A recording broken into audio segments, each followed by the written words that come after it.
Demek boshlaymiz. Assalomu alaykum hammaga.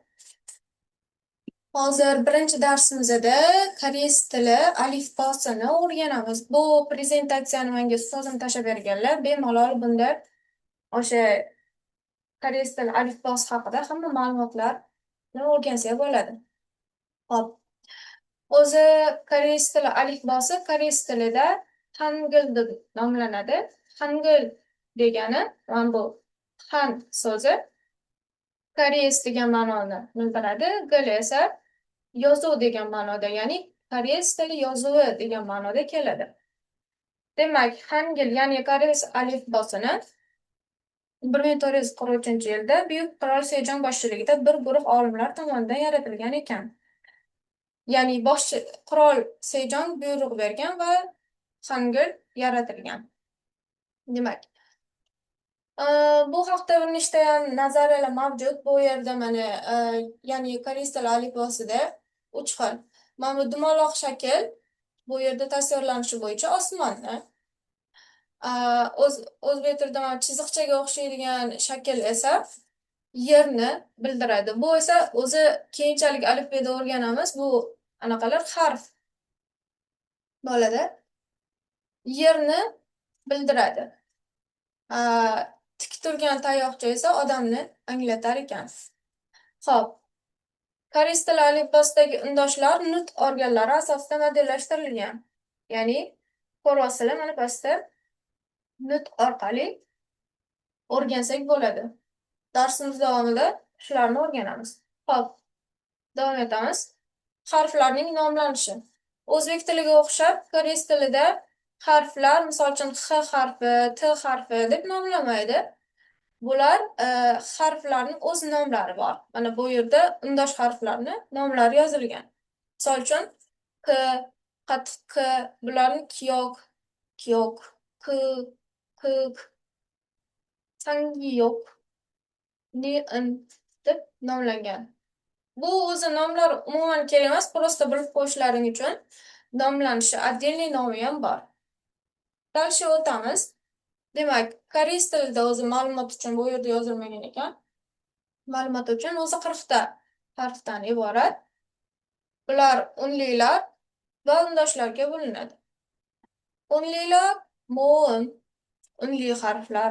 Bular a, o, u, va ya, yo, yu, uydan tashkil topgan. Bu yerda mana yozilishlarini ham ko'rsak bo'ladi. Demak, 40 ta harf deb aytgan bo'lsak, unli harflar. Unli harflar mo'l deb atalar ekan. Bu yerda mana yozilishi bilan ko'rsatgan. Hozircha unli harflar va undosh harflar bilan tanishib turamiz va ularning yozilishi va qanday atalishi haqida ma'lumot berib o'tib ketaman. Demak, mo'm unli harflarimizda bu yerda yozilishi bo'yicha ko'rib turganingizdek, birinchi mana yozilish anaqasiga e'tibor beramiz. Demak, yozilish uslubiga e'tibor beramiz. Bu yerda mana tepadan pastga qarab va chapdan o'ngga qarab yozilsa A, bu turgan harfimiz mana ko'rsangiz A harfi. Bitta chiziqcha bo'lsa, yon tomonda bu A harfini bildiradi. Yonidagisi Ya harfimiz. Hozir bir daqiqa.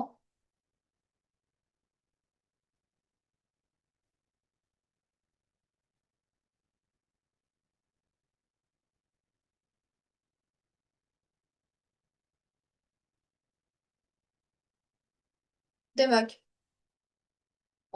bu yerda Ya harfimizni ko'rib turishingiz mumkin. Ikkinchi o'rganadigan harfimiz esa O harfimiz. O harfimiz xuddi shunaqa chiziqcha, lekin tayoqchasi, yonidagi tayoqchasi chap tomonga qaralgan bo'ladi. Xuddi shunday buni ham ikkita chiziqchasi bu Yo harfini bildiradi. Bu yerda U harfimiz ham bor, O harfi. O'zbek tilidagi mana undov belgisi qo'yilib yozilsa, O harfimiz shunaqa yoziladi mana bu yerda yozilishidek. Demak, bitta pastga tushamiz va tagidan chiziqcha o'ngdan chapga tortiladi.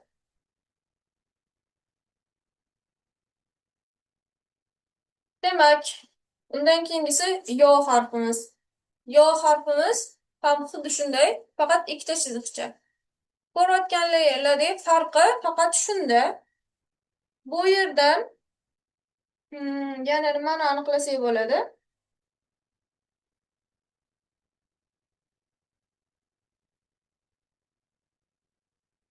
A, ya, o, yo, o, yo, u, yu, I harflarimiz. Xuddi a, ya, o, yo, o, yo, u, yu harflarimiz bir xil tarzda yozilgan, lekin farqlari faqat ikkitalik. Ya, a bilan yani farqi ikkita tayoqchasida. O bilan yonni ham farqi ikkitalik tayoqchasida. Farqini ko'rib turibsizlar. Va yana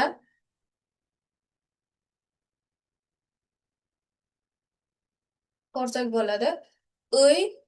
I harfimiz bor bu yerda.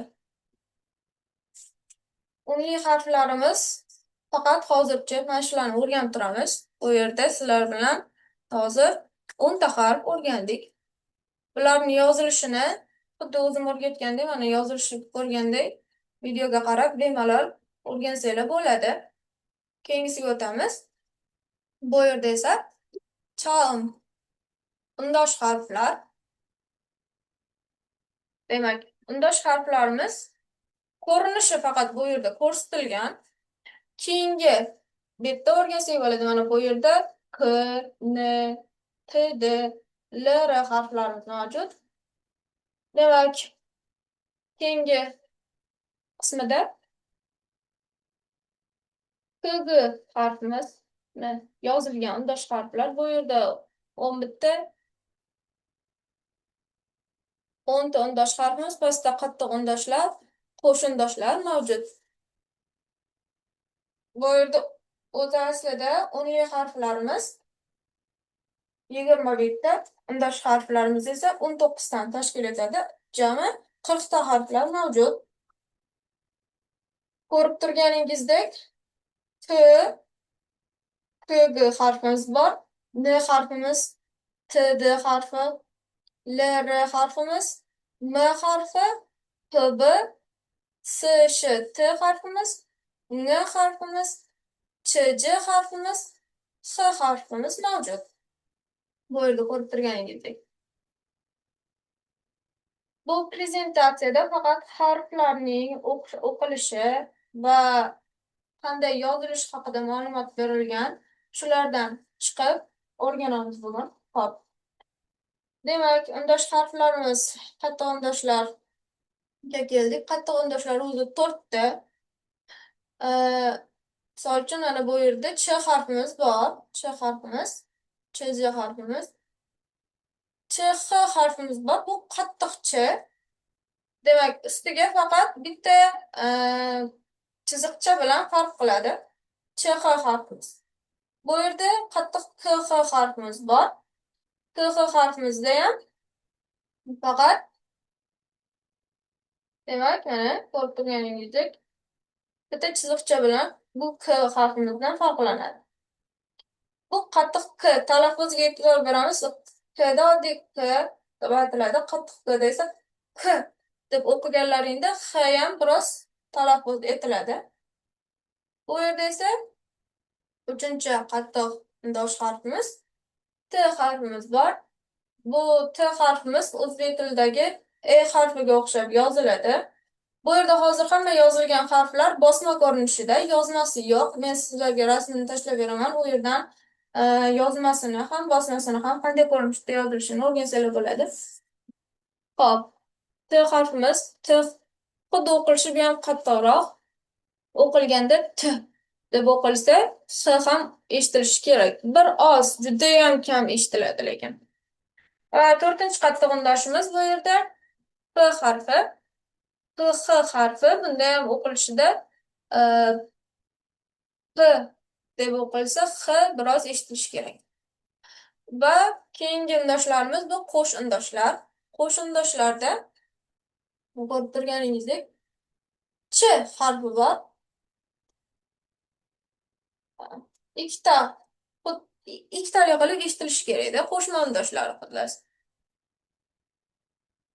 Bo'g'in bilan o'qilganda, misol uchun bizda o'zbek tilida qanday aytamiz? Tabiiy degan so'z bor, to'g'rimi? Tabiiy so'zida ikkita i yoziladi. Xuddi shunaqa qilib o'qilishi kerak. I ikkita o'qilyapti. Demak, bu yerda ham qo'shindoshlarimizda ikkitali harf bo'lganligi uchun mana o'zi 5 ta bo'ladi. Ch, k, t, p, s. Sh harflarimiz bor bu yerda. O'qilganida lekin ikkitaligini bilib turib o'qish kerak. Xuddi shunday birinchi qo'shindoshli harfimiz ch harfi. Talaffuziga juda ham qattiq e'tibor berish kerak. Mana bu yerda ch harfimiz xuddi shunday yoziladi, faqat yonida ikkita qo'shib yozilishi kerak bo'ladi. Ch deb o'qiladi. Xuddi shunday qolgan harflarimiz ham k, t, p, s deb talaffuz qilinadi. Yozilishi faqat bosma tarzda ko'rsatilgan. Keyingi sahifalarda bemalol yozmasini ham ko'rsak bo'ladi, demak. Hozir bir daqiqa. Qo'sh undosh, qattiq undosh va undosh harflarimizni biroz tanishib chiqdik. Buni endi yozib, bemalol mashq qilib, darsni mustahkamlasanglar bo'ladi.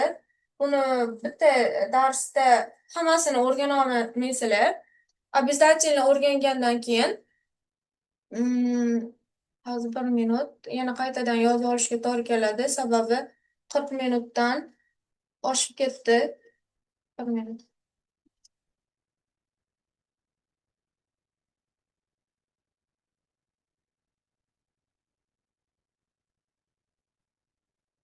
Boshqatdan o'chirib qiramiz.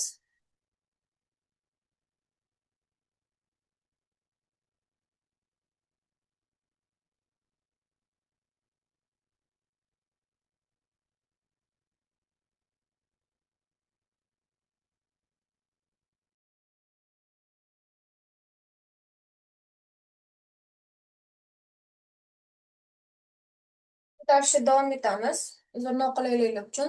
Demak, qo'shimdoshlarni tushuntirib berdim va keyingi sahifaga o'tamiz. Bu yerda hozir bitta darsda tushuntirib berishga harakat qilaman, qo'limdan kelgancha. Shunda foydaliroq bo'ladi degan umiddaman.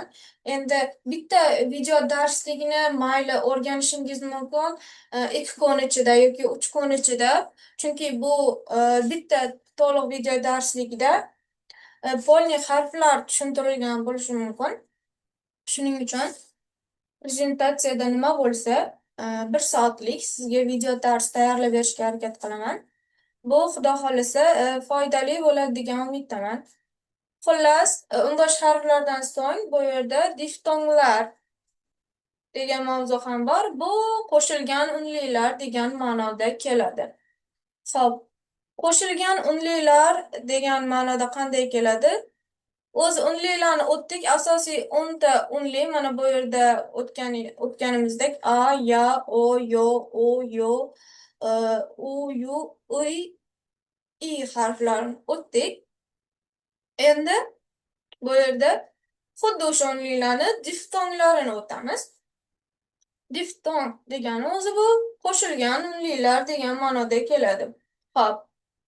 Bu yerda ko'ryapsizlar 11 ta yozilgan. Mana 1 2 3 4 5 6 7 8 9 10 11 11 ta qo'shilgan unlilar mavjud. Demak, xuddi shunday mana a harfi bilan i harfini qo'shib turib bitta harf hosil bo'lyapti. Ko'rib turganingizdek. Ya harfi bilan i harfini qo'shilgan holda y harfi hosil bo'lyapti. O bilan i harfi qo'shilganda i harfi hosil bo'lyapti. E harfi. Xuddi shunday yo bilan i harfi qo'shilganda uni y harfi hosil bo'lyapti. Bu yerda qanday hosil bo'lganligini ko'rib turibsiz. Hosil bo'lgan harflar bu diftonglar, ya'ni qo'shilgan unlilar deb atalyapti. Bu yerda o'qilishiga e'tibor beramiz. Demak, mana a bilan i qo'shilib e bo'lyapti. Bu yopiq e deyiladi. Yopiq e bor, ochiq e bor. Yopiq y bor, ochiq Y bor. Ko'rib turganingizdek, o'zbekchada mana X harfiga o'xshaydi, lekin farqi mana A'ni ko'ryapsiz. I'dan mana chiziqchasi sal pastroq yoziladi. Hop, mana ko'rayotganingizdek bitta chiziqchasi uzun, bittasi pastroq. Ko'ryapsizmi? Xuddi shunaqa qilib E harfi, Y harfi, demak bu yerda ham yana bittasi bor. Mana O harfi qo'shilib, O bilan I qo'shilib, E harfi, ya'ni ochiq E'ni tashkil qilyapti. Yana ikkinchi Yo harfimiz bilan I harfimiz qo'shilib, ochiq Y harfini tashkil qilyapti. Bu qo'shilgan unlilar deyiladi. Ochiq va yopiq unlilar faqat mana shu to'rttala unlimiz hisoblanadi. Qolgan unlilarimiz, demak, I harfi bilan I harfi qo'shilib, I harfini tashkil qilyapti. Demak, talaffuziga yana bir bor aytaman, juda ham e'tiborli bo'lishimiz kerak. Ya'ni mana boshdan o'qib aytib beraman. E, Y, E, Y. Bu E, Y harflarimiz odatdagidek ishlatiladi. O'zi koreyslar ham juda ham shuni talaffuz qilishda ko'proq adashishadi. Ya'ni sizlarda kelganida E bilan Y harflarimiz bitta so'zda ikkalasi ham ishlatib qolishi mumkin. O'shanda ko'rishinglar mumkin. Ko'rsatuvlarda aytishadi. Ochiq E'mi, yopiq E'mi yozayotguncha, misol uchun televizorda ko'rsanglar, tagida subtitr bilan yozib qo'yishadi. Qanaqa so'zligini. Shto xato yozmaslik uchun. Farqlash juda ham qiyin, talaffuzda uncha bilinmaydi. O'shaning uchun ochiq E yoki yopiq E deb aytishadi. Bu yerda mana 5-chi qo'shilgan unligimiz I bilan I qo'shilib I harfini beryapti. Bu yerda O bilan A harfimiz qo'shilib UA harfimizni beryapti. O'zi V deb yozilmaydi. O bilan A'ni qo'shib o'qiganimizda VA V deb talaffuz qilib ketiladi.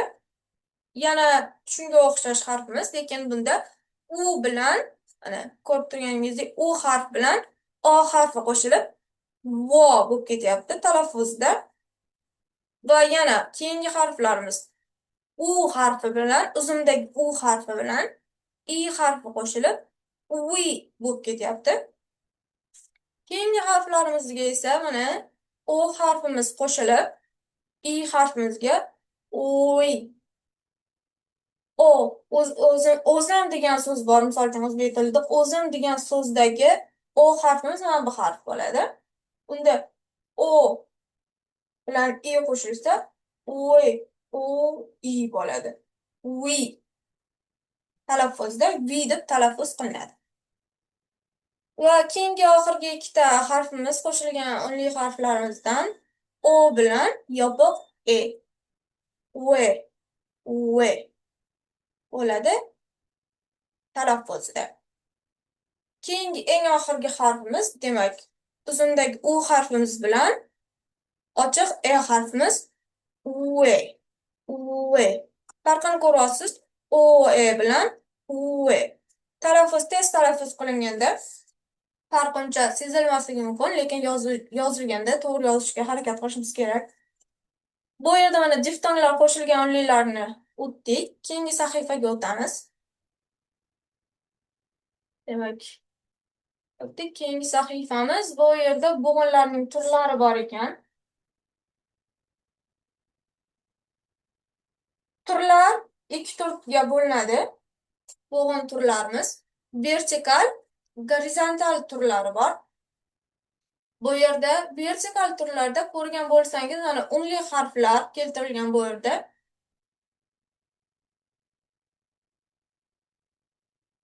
A, Ya, O, Yo, I harfimiz vertikal tarzda yoziladi.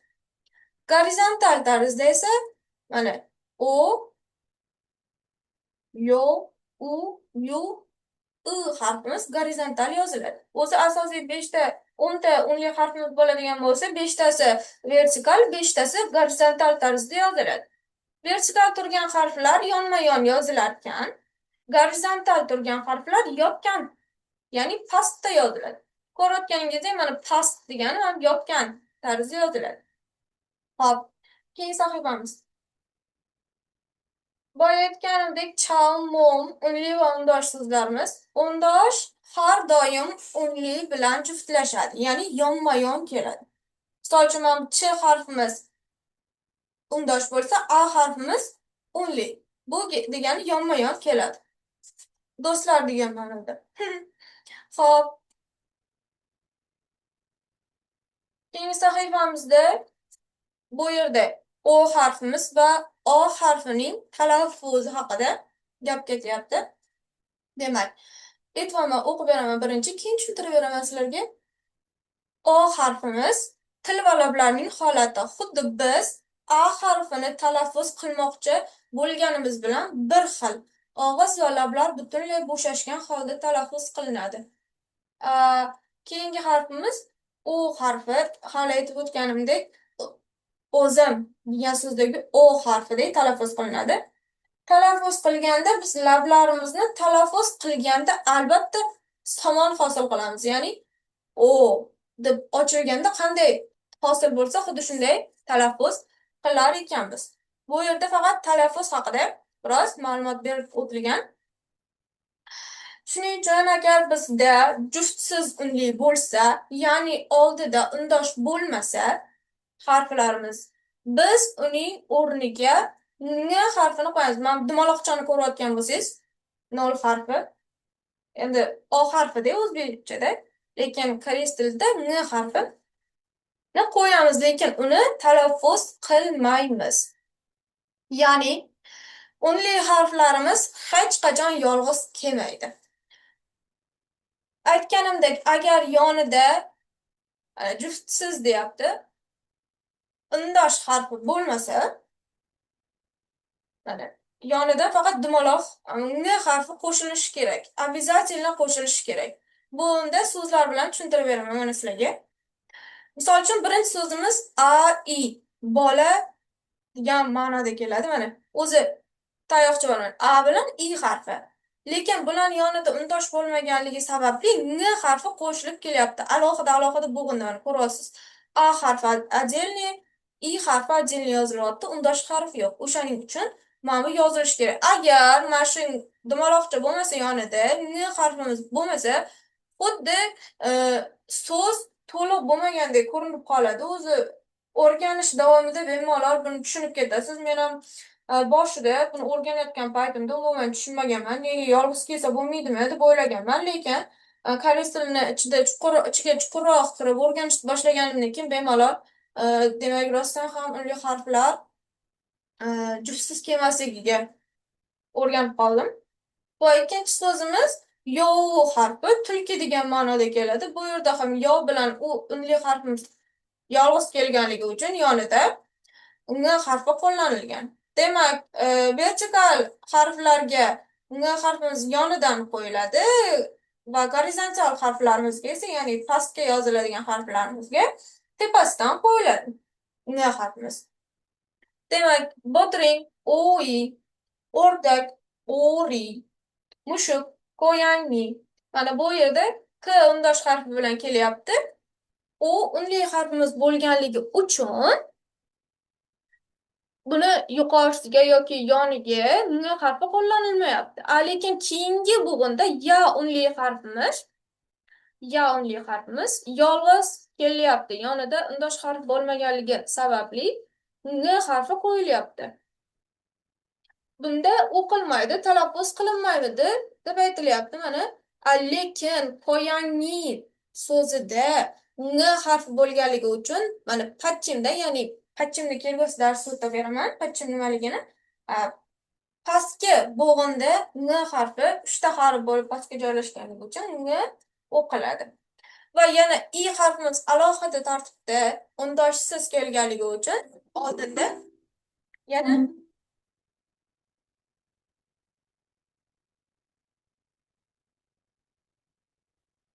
qo'yangi, mushuk,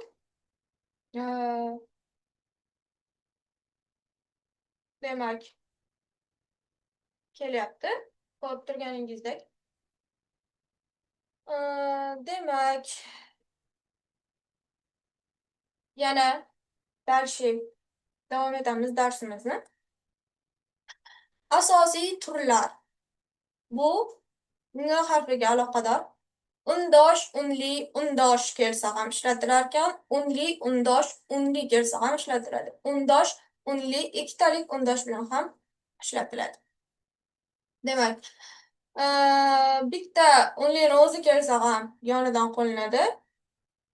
Agar bu yerda example berib qo'yibdi. Birinchi exampleda unlini o'zi kelsa yoniga qo'yiladi.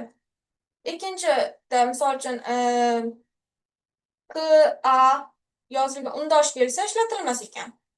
Uchinchi misolda undosh, unli, undosh kelgan. Bu yerda ishlatilmaydi. Qachonki ishlatiladi bu? Faqat juftsiz holda kelganda i harf bo'lib so'zlarda ishlatilganda qo'llanishimiz mumkin. Demak,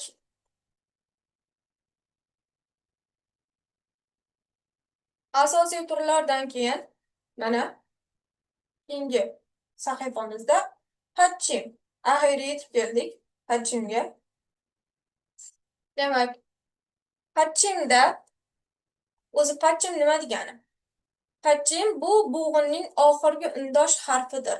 U pastki qismda yozilgan unli ostida qo'llanilgan bo'g'in harf hisoblanadi. Misol uchun CA harfimiz bor. Bu bitta bo'g'in, tagida ikkinchi yoki uchinchi yoki to'rtinchi harflarimiz bu patchim bo'ladi. Misol uchun mana bu pastga yozib qo'yibdi. Ib og'iz degani. I tepada, pastda ikkinchi harf bo'lib B harfi yozilgan. Bu patchimda kelayotgani uchun ib deb o'qiladi. Ikkinchi misolimiz ko'k. Bu sho'ro degani. Son, qo'l. Bunda ham patchimda K, patchimda N harflarimiz bor. Qo'l. Va sam, uch, chang, oyna, qal, qo'l ma'nosida kelyapti. Mana yana ko'rib turganingizdek. Pastda ikkinchi yoki uchinchi harf bo'lib kelsa, bu patchim deyiladi. Demak, yana o'rganishimiz mumkin. Ka, su, K undosh, unga harf bo'lganligi uchun yonida ka, su, ochiq bo'g'in, oxirgi harf unli, patchimsiz ko'ringan holati. Yopiq bo'g'in, oxirgi harf undosh, patchim bilan. Mana shin, bal. Bu oyoq kiyim degani. Ining, ko'rib turibsiz, pastida patchim bor. Ining, bank degani. Cheksang, parta, cheksang. Ko'rib turganingizdek mana cheksang patchim bilan yozilganda, demak, uchinchi yoki to'rtinchi harf pastki bo'g'inda kelsa, bu patchim deyiladi. Bu yerda ham mana nom va cham, unli yondosh yozilishi va patchimda qanday o'qilishi haqida ma'lumot berilgan. Mana ip, ko'rib turganingizdek mana birinchisida n yonidan kelgan, chunki i'ni yonida undosh harf yo'q. Ib, yol, harflarimiz bor. Keyin bu yerda chip, san, bu yerda patchim kelgan, mana p bilan n harfimiz bu yerda patchim holatida kelyapti. Bu yerda faqat misollar keltirilgan. Shu bilan bugungi darsimizda sizlar bilan o'tdik. Patchim va unli, undosh harflarni o'tdik. Bu video darsligidan bemalol tushunib o'rgansanglar bo'ladi. E'tiborlaring uchun rahmat. Keyingi video darsliklarimizda mana shu prezentatsiyani qolgan qismlarini ham o'tib berishga harakat qilaman. Bu uchun aktiv bo'linglar. Sizlardan faqat aktivlikni kutib qolaman. Rahmat hammaga. Sog' bo'linglar.